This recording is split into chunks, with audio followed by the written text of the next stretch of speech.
Fala aí pessoal, tudo bem? Aqui quem está falando é o Elder, e nesse vídeo daremos continuidade ao volume 3 da Light Novel de Overlord, A Valquíria Sangrenta.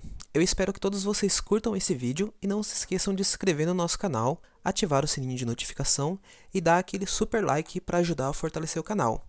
E vamos para o vídeo. Overlord Volume 3, A Valquíria Sangrenta. Capítulo 1, Rebanho de Predadores.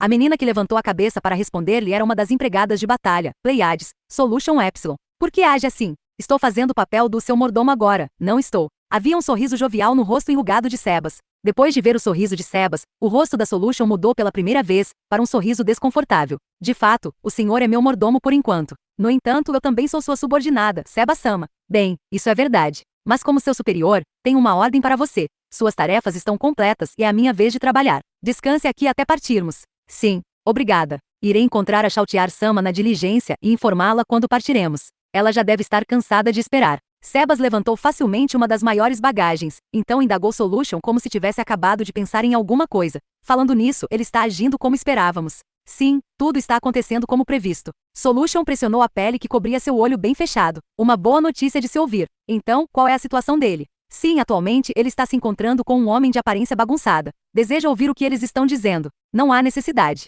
Vou levar a bagagem, então me dê um resumo do relatório mais tarde. Entendido. O rosto de Solution de repente se contorceu. Os cantos dos olhos dela caíram enquanto a boca se curvava para cima. Embora parecesse vagamente um sorriso, as contorções necessárias para produzir tal expressão seriam impossíveis para um ser humano alcançar. Talvez seja melhor descrevê-lo como um rosto distorcido feito de argila. Ah, Seba-sama, há algo que estava pensando e gostaria de perguntar ao senhor. O que seria a Solution? Depois que tudo isso acabar, posso me desfazer daquele homem. Seba soltou a mão para acariciar o bigode e considerou o assunto. Apenas com a permissão de Chautiar-sama. Mas se ela permitir, você pode fazer o que bem entender. A testa da Solution franziu ligeiramente, a decepção em seu rosto falava por si mesma. Como se para confortá-la, Sebas continuou falando. Vai ficar bem. Dar-lhe um humano não deve ser um problema. Tem certeza? Compreendo. Então, por favor, diga a Chautiar-sama que eu gostaria de ter aquele homem, se possível. Solution sorria de orelha a orelha. Aquela expressão alegre e ensolarada fascinaria qualquer um que visse. Simultaneamente a isso, Sebas lamentou e queria saber mais sobre o homem que despertara tal alegria no rosto de Solution.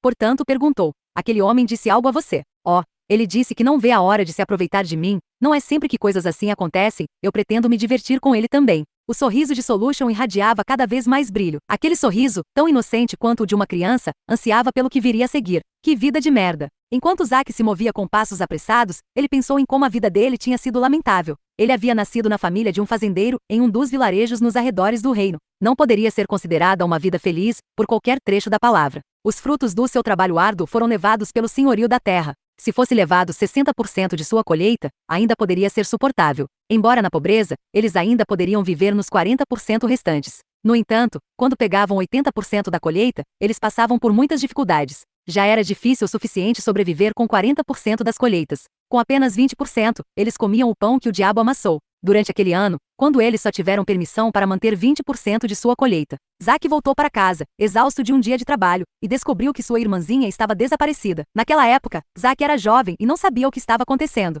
Sua amada irmã desapareceu, mas curiosamente seus pais não saíram procurando por ela. Depois de adulto, Zack entendeu que ela provavelmente havia sido vendida. Graças aos esforços da Princesa Dourada, a escravidão havia sido proibida recentemente, mas naquela época era comumente praticada por todo o reino. Portanto, sempre que Zack visitará um bordel, ele não conseguia deixar de olhar para os rostos das garotas. Claro, ele não achava que seria capaz de encontrar sua irmã mais nova, e mesmo que a encontrasse, nem mesmo saberia o que dizer. Ainda assim, ele não pôde deixar de continuar procurando. E em meio a esta miserável vida de pobreza, ele foi recrutado. Periodicamente, o reino mobiliza seus exércitos contra o império, e quando o faz, reúne todos os homens capazes dos vilarejos e os envia para o campo de batalha. A ausência de jovens fortes, por um mês, trazia consequências terríveis para os vilarejos. No entanto, algumas pessoas ficavam gratas por esse recrutamento. Afinal de contas, quanto menos bocas para alimentar, menos comida as famílias precisariam. Além disso, os jovens recrutas seriam alimentados pelo reino. Para alguns, seria a primeira vez que se alimentariam de forma satisfatória. Entretanto, esse era o único mérito que a situação mantinha.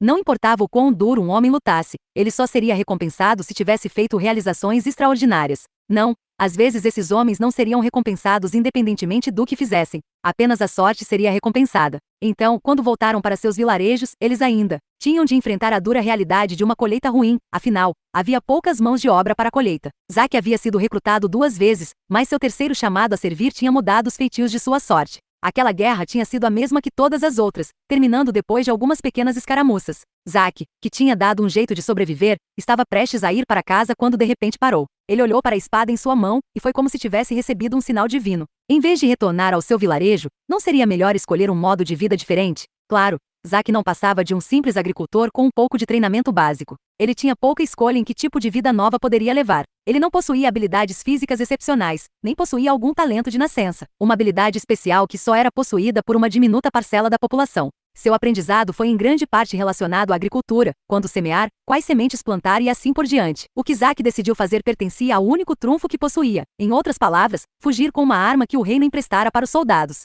Ele sequer considerou quaisquer problemas que causaria para sua família, afinal, haviam vendido sua irmãzinha, mesmo que tenha sido para manter o resto da família viva, sendo assim ele não os amava. Mas como alguém que não conhecia essas terras e nem tinha apoiadores conseguiria desertar tão facilmente? Por sorte, ele conseguiu encontrar pessoas para ajudá-lo. Pode ser considerado sorte, não é mesmo? As pessoas que o ajudaram a desertar foram um bando de mercenários. É claro que um fazendeiro como Zack dificilmente teria utilidade para um bando de mercenários. No entanto, o bando havia perdido muitos de seus membros durante a guerra, e seu objetivo era reabastecer seus números o mais rápido possível. Essa foi a razão pela qual o bando de mercenários o deixou entrar tão facilmente. Como de praxe, eles não eram uma organização justa e não ligavam a mínima para a lei. Em tempos de guerra, lutavam como mercenários, mas em tempos de paz se resumiam a bandidos de beira de estrada. Depois disso, Zack levou uma vida cheia de ações indescritíveis. Ter era melhor do que não ter, tomar era melhor do que perder. Fazer os outros chorarem era melhor do que chorar. Essa era a vida que Zack vivia. Para ele não havia nada de errado com isso, nem mesmo se arrependeu do que fez.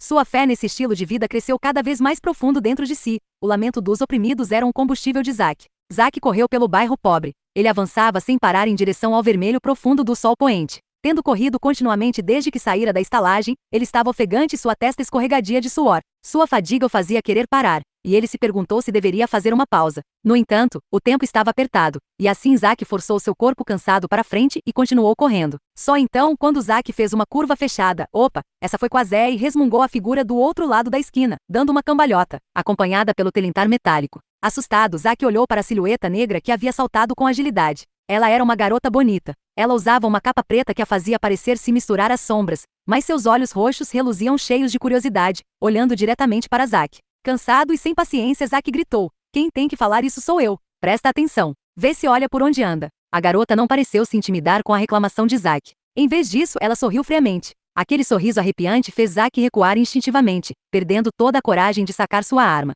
Era como um leão encarando um rato. Talvez o som metálico que ele ouviu quando a menina pulou viesse da armadura que usava por debaixo do manto negro. Uma garota de armadura por essas bandas deve ser uma aventureira. Não posso comprar briga com alguém assim. Sirenes de perigo soaram pela cabeça de Zack, e ao mesmo tempo, ele pensava rapidamente no que deveria fazer. Ele não a desprezava por ser mulher. Zack sabia que havia uma equipe de aventureiras composta apenas de mulheres fortes. O líder, e guerreiro mais forte, do bando mercenário a qual ele pertenceu tinha mencionado uma vez. Por outro lado, Zack também fazia parte do bando mercenário, contudo, ele era um dos membros mais fracos entre os combatentes. Foi por isso que ele recebeu um emprego assim. Sua transpiração por correr ainda estava presente, e quando Zack começou a lamentar o que fizera, dessa vez foi um suor frio que começou a escorrer. Quando um olhar de medo cobriu completamente o rosto de Zack, o sorriso da garota perdeu sua qualidade assustadora. Deixa pra lá. Não tenho tempo pra isso. Só fique sabendo, que se a gente trombar de por aí de novo, você vai passar uma aos boca do os. A garota retornou a seu caminho deixando essas palavras para trás. A curiosidade de Zack o fez se virar para assistir enquanto ela saía. Ele pensou que o lugar à sua frente era uma parte desabitada do bairro pobre. O que uma mulher bonita estava fazendo aqui tão tarde? O pensamento despertou sua curiosidade, mas havia algo mais importante esperando por ele, então interrompeu sua introspecção e seguiu em frente. Logo ele chegou ao distrito pobre, em uma esquina que estava cheia de muitas casas caindo aos pedaços. Ele olhou em volta para ver se alguém o seguia. O sol lentamente sumiu no horizonte, pintando o mundo em tons de preto, então Zack se concentrou em saber se alguém estava se escondendo em algum canto escuro. Ele já havia verificado várias vezes antes, mas só por segurança, deu uma última olhada. Zack assentiu em satisfação, e enquanto controlava sua respiração, bateu 3 vezes em uma porta. Depois de esperar 5 segundos, ele bateu mais 4 vezes. Depois de fazer o código secreto combinado de antemão, ele recebeu uma resposta imediata. O rangido de madeira veio do outro lado da porta, e a persiana de madeira que bloqueava o postigo deslizou.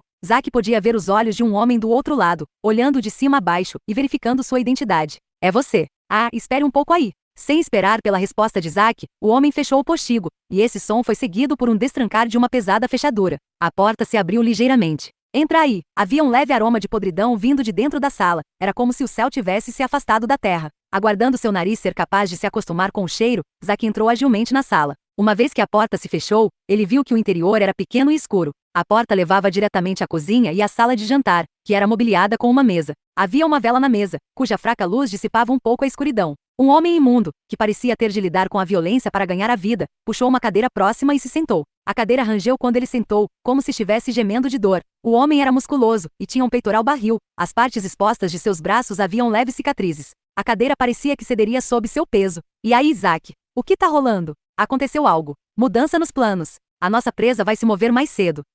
Por agora. Zack assentiu silenciosamente. O homem resmungou baixinho enquanto coçava o cabelo bagunçado. Porra, justo agora. Eles não querem facilitar pra gente não. Mas e aí? Não pode tentar atrasar eles um pouco. É complicado. A Milady é muito mandona. O homem já ouvirá Zack falar da tal mulher inúmeras vezes e franziu a testa profundamente. Usa a cabeça, cara. Fala que as estradas à noite são perigosas, que tem bandidos assustadores e tudo mais. Fala sério. Qualquer idiota inventa uma baboseira dessas. Argue. E se sabotar uma das rodas da diligência? Vai atrasar eles até amanhã. Não dá. Eles já iam carregar as bagagens quando sair de lá. É melhor agir logo e ir improvisando o resto. Pode ser. O homem olhou para o teto enquanto pensava. Então, vão sair que horas? Daqui umas 2 horas. Em cima do laço. Agri o que a gente faz? Tenho que informar o pessoal. O tempo tá curto até demais. Vai ser complicado fazer isso, mas eles são valiosos. O homem girou os polegares enquanto considerava quanto tempo o processo inteiro levaria. Zack simplesmente ouviu suas reflexões em silêncio, olhando para as mãos. Esses riquinhos me irritam. Zack pensou nas mãos macias e delicadas da garota que era tratada como Milady. Ninguém que trabalhou em uma fazenda teria mãos tão bonitas quanto aquelas. Sua pele estava trincada como gelo fino, mas fora engrossada por uma enxada, até as unhas ficaram retorcidas. As mãos de um fazendeiro eram assim. Ele sabia bem que o mundo era injusto. Contudo, o canto da boca de Zack se contorceu em um sorriso lascivo que mostrou seus dentes. Vou poder me divertir com a mulher. Depois dos outros, pode sim. A gente vai pedir resgate. Não vai exagerar, hein? Não vai espancando a mulher. O homem zombou lascivamente. Talvez tenha sido por causa de seu crescente desejo, mas de repente ele ficou de pé. Enfim, hora de colocar o plano para funcionar. Vou entrar em contato com o chefe. Certo, vou mandar 10 caras pro local de sempre. O resto é com você. Leve eles pra lá em no máximo 4 horas. Se não chegar lá nesse tempo, vamos agir sem você, entendeu? E não levante suspeitas, mantenha presa no bercinho. Os cavalos galopantes levaram a diligência para longe da cidade fortaleza. Era um veículo grande que podia acomodar confortavelmente 6 pessoas, puxado por um quarteto de cavalos. A lua cheia brilhou no céu noturno, iluminando a terra com seu brilho perolado. Dito isto, correr a toda velocidade pela noite ainda era um curso tolo de ação. Teria sido mais sábio armar barracas, lanternas e sentinelas enquanto passavam a noite aqui. O mundo noturno não estava sob o controle da humanidade. Ou melhor, isso não seria totalmente preciso. Nenhum lugar sem luz poderia ser considerado parte do mundo dos humanos. A noite escondia todos os tipos de animais, demi-humanos e monstros. Muitas criaturas possuíam o dom de ver no escuro, criaturas essas que frequentemente atacavam humanos. Ainda assim, os passageiros da diligência mal sentiam o veículo trepidar durante a perigosa jornada pela noite. Isso não foi por causa de bons amortecedores ou algo parecido, mas porque o condutor estava viajando por uma estrada pavimentada com paralelepípedos. A pavimentação das estradas tinha começado após uma sugestão da Princesa Dourada, mas os únicos lugares em que haviam sido concluídos foram aqueles em posse da coroa e do Marquês Raeven,